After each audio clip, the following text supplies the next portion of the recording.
This video and podcast are for informational and educational purposes only and do not constitute medical advice. Welcome to The Explainer. Today, we are diving deep into a new frontier of medicine, a class of compounds that could completely flip the script on how we think about energy, aging, and even disease. We're talking about mitochondrial peptides and their wild promise to hack the very power source inside every single one of our cells. You know, this quote from Dr. Trevor Bachmeyer really just cuts right to the heart of it all. What he's saying is that the core of what we call aging, that feeling of fatigue, the slow decline, it isn't just about the calendar. It's really an energy crisis happening at a microscopic level inside you right now. And that, right there, that's the billion-dollar question, isn't it? What if you could actually reach into your own cells and repair the tiny engines that power your entire life? That's the incredible promise that we're going to unpack today. So before we can even talk about the solutions, we've got to understand the problem. What exactly is this energy crisis that's supposedly happening inside all of us? Yeah, according to our sources, this has nothing to do with needing another cup of coffee. This is about a deep systemic failure. The idea is that so many of the chronic diseases we're all terrified of, heart disease, diabetes, cognitive decline, they might all trace back to this one single root cause. Our cellular power plants, the mitochondria, are breaking down.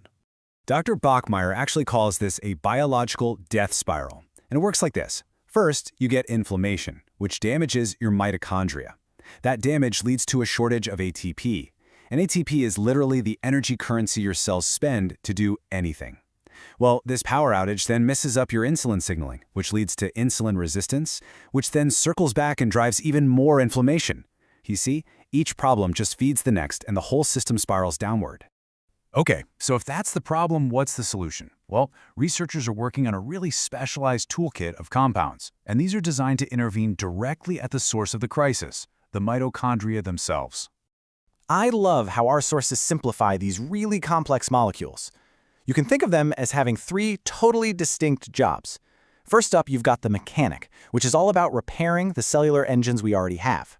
Then there's the builder, which signals the body to go out and construct brand new ones. And finally, you have the ignition, which just directly turns on the master switch for energy production. So the really crucial thing about SS31 is just how precise it is. It zeroes in on this specific lipid called cardiolipone, which is a key building block of the mitochondrial wall. By stabilizing that, SS31's whole job is to prop up the machinery that's already there. It's like patching up a leaky, inefficient engine so it can run smoothly again. Now, MOTS-c is fascinating because your body already makes this stuff, especially when you exercise. It's basically like a text message from your mitochondria to your cell's main command center, saying, hey, we're under stress out here, it's time to get stronger. So taking it as a supplement is kind of like turning up the volume on that natural signal. And this one is the most direct approach of all. SLUP332 isn't some subtle messenger, it is the key that goes right into the ignition. It totally bypasses the upstream signals and just directly flips the master switch that tells the cell to build more power plants and burn more fat. That makes it a really powerful target for conditions where endurance needs a direct boost.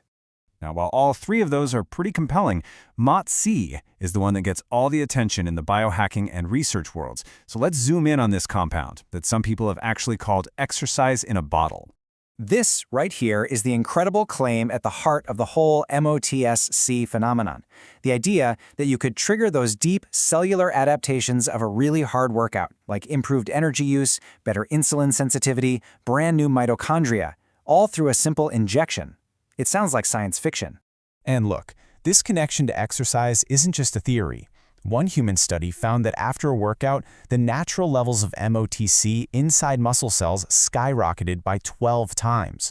That's a huge jump, and it confirms this stuff is a critical signal in your body's response to physical stress. And the effects aren't just about energy. In animal studies, MOTS-c was shown to slash myostatin by 40%. Now, myostatin is the protein that literally puts the brakes on muscle growth, so releasing that brake could mean a lot more potential for building and keeping muscle. This could be its most profound effect. The research suggests that MOTS-c can open up a sort of side door for glucose to get into your muscle cells, completely bypassing a broken insulin system. It directly addresses one of those three biological failures we talked about at the beginning. That's a potential game changer. But this is where the story gets a lot more complicated. With any revolutionary science like this, there's always a catch. The promise is huge, but so are the questions and the potential for things to go wrong. So here we are, at the central tension of this whole thing.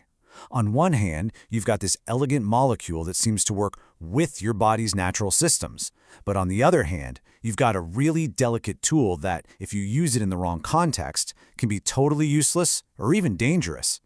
Dr. James makes a really crucial point here.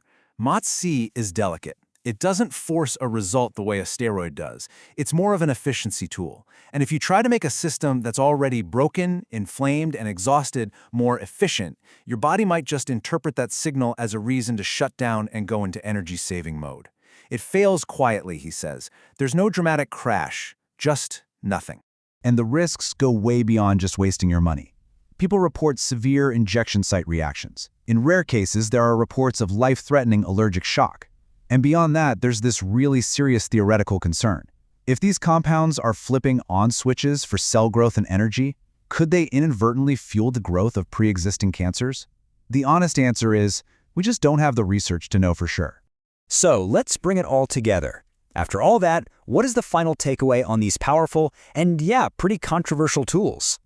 Okay, here's the bottom line. The science is undeniably exciting. This represents a huge shift away from just treating symptoms and toward fixing the root cause. But we have to be crystal clear about this. This is the absolute frontier. These are not FDA-approved drugs. The human safety data is incredibly scarce, and big agencies like the FDA and the World Anti-Doping Agency have already put up major red flags.